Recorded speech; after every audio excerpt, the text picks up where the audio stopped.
Si nadie busca a Dios, ¿cómo puede alguien ser salvo?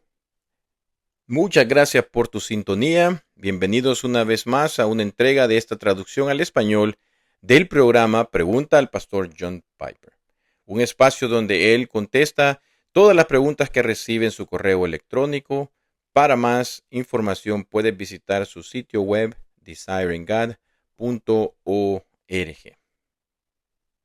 Hace una semana, en el episodio APJ 2129, escuchamos a Bethany, una joven de 18 años, que luchaba con la idea de cómo podía haber sido enemiga de Dios a pesar de haber sido criada toda su vida en el cristianismo y no tener ninguna oposición consciente hacia él.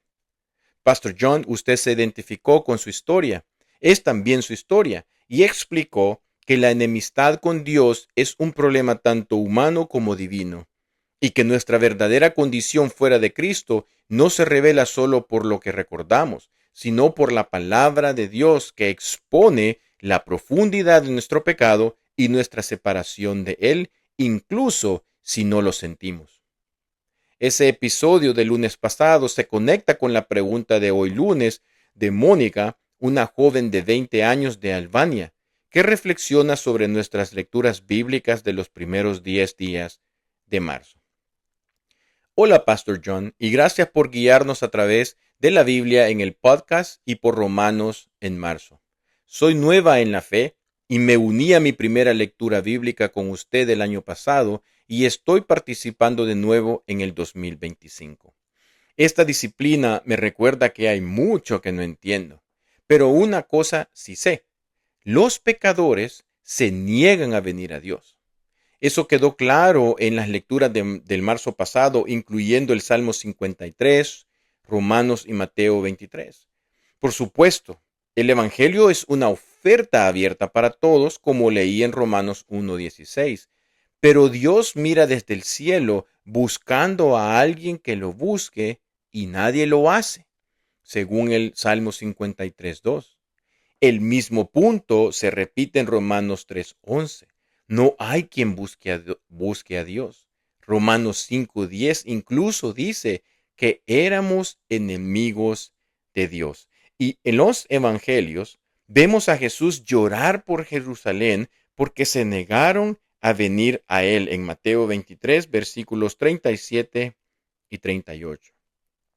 Ser pecador parece algo sin esperanza.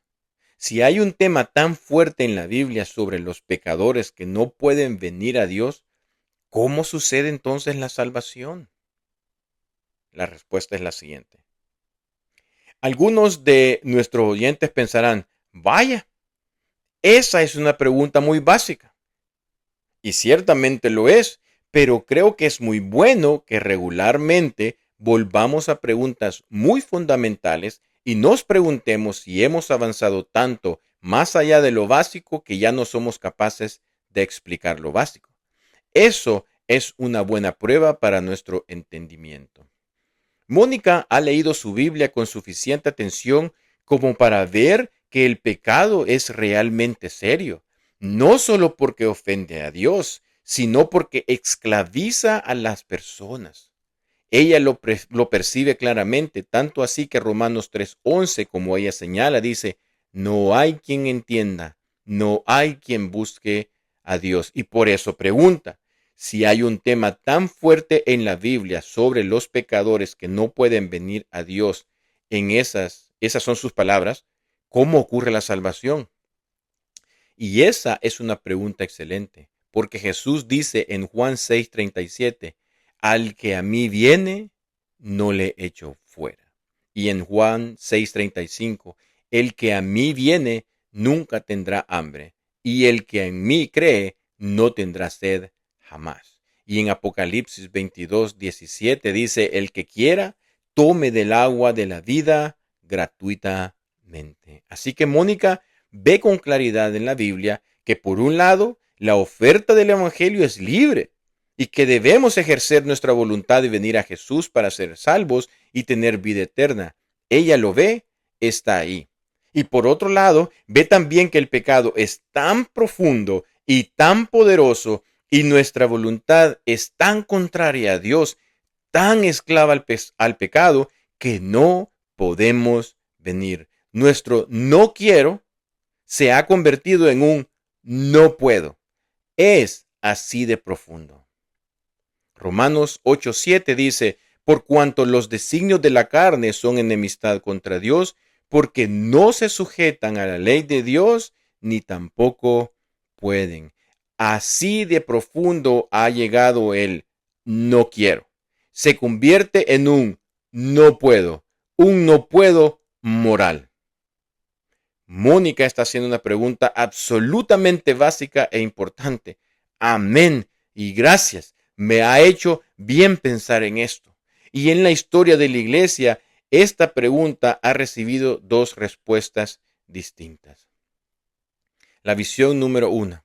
Una forma de responder es decir que es simplemente un error creer que la Biblia enseña que los seres humanos están tan esclavizados al pecado que no pueden usar su voluntad para creer.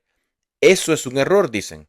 O bien, una variación de esa visión, es decir, sí, la voluntad está tan esclavizada, pero Dios proporciona una especie de gracia universal a todos, que supera esa imposibilidad de creer y pone a todos en una posición en la que ahora pueden usar su voluntad autónoma para creer o no creer. Entonces, ambas versiones de esta visión insisten en que los seres humanos deben tener una autodeterminación final. O dicho de otra forma, los seres humanos deben tener un poder de decisión final para ser agentes morales responsables. Ahora bien, eso es una suposición.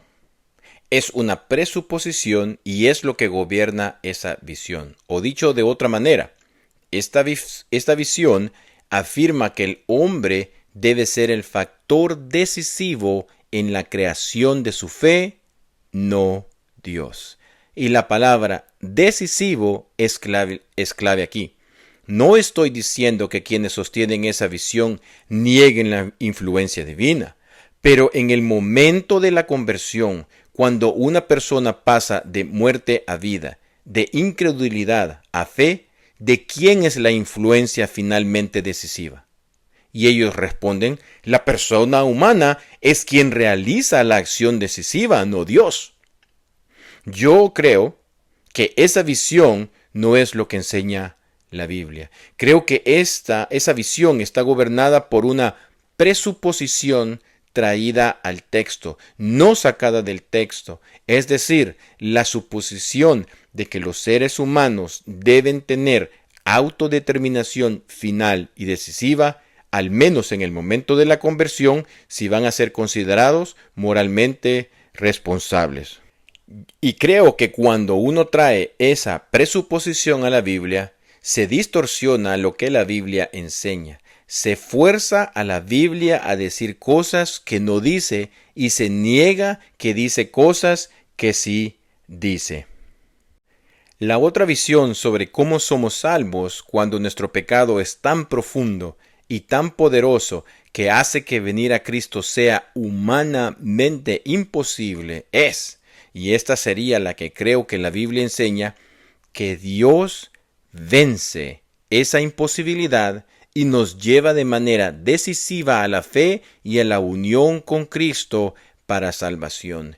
En otras palabras, de principio a fin, de eternidad a eternidad, nuestra salvación es un regalo de Dios, una obra de Dios. Y al llamarla una obra de Dios, no queremos decir que no hay nada que nosotros hagamos, como creer y vivir en una vida de obediencia fiel. Más bien, lo que queremos decir es que nuestra fe y nuestra obediencia son posibles porque el Espíritu de Dios las produce en nosotros. Hebreos 13:21 dice que Dios está obrando en nosotros lo que es agradable delante de Él. Creemos esto por textos como los siguientes. Jesús dijo, todo lo que el Padre me da, vendrá a mí. Y el que a mí viene, no le echo fuera. Ninguno puede venir a mí si el Padre que me envió no lo trajere. Por eso os he dicho que ninguno puede venir a mí si no le fuere concedido por el Padre. Eso está en Juan 6, 37, 44 y 65, un capítulo realmente importante. Así que debemos venir a Cristo para ser salvos. Y la razón por la que alguien viene a Cristo es porque Dios, en su gracia inmerecida, vence nuestra muerte espiritual y nos atrae a Cristo. Ese es el milagro del nuevo nacimiento, como lo llama el Nuevo Testamento. Y ese nuevo nacimiento produce la fe. Aquí está 1 de Juan 5:1. Todo aquel que cree, eso es la fe, todo el que tiene fe, ha nacido de Dios. El nuevo nacimiento que Dios realiza por medio del Espíritu precede y produce la fe, y eso es una obra del Espíritu. Efesios 2, 4 al 10 dice: aun estando nosotros muertos en pecado, Dios nos dio vida juntamente con Cristo, por causa del gran amor con que nos amó. Porque por gracia sois salvos por medio de la fe. Y esto no de vosotros, pues es un don de Dios. Somos hechura suya, creados en Cristo Jesús. No nos hacemos nacer. No nos creamos a nosotros mismos. No nos damos vida espiritual. Esta es la obra de la gracia salvadora de Dios. Así que, Mónica, la manera en que ocurrió tu salvación, la manera en que ocurre toda salvación, fue que cuando estabas muerta en tus delitos, antes de haber nacido de nuevo, antes de ser una nueva creación, antes de haber sido vivificada, tú resistías voluntariamente la verdad de Dios sin importar la edad que tenías, y tu incapacidad de venir a Él era culpable y merecedora de juicio. Pero Dios, esa gran frase de Efesios 2, 4, pero Dios en su gran amor por ti en particular, te dio vida. Hizo que nacieras de nuevo, te hizo una nueva creación, te dio el don del arrepentimiento, como dice 2 de Timoteo 2:25, y te dio el don de la fe, como dice Efesios 2:8. Y lo hizo así para que tú y todos nosotros, todo su pueblo, no nos atribuyéramos ningún mérito por nuestra salvación, sino que alabáramos la gloria de su gracia por los siglos de los siglos. Muchas gracias por tu atención. Si tienes preguntas, puedes hacerlas llegar directamente al pastor John Piper, visitando su sitio web desiringgod.org. Que Dios te bendiga y hasta la próxima.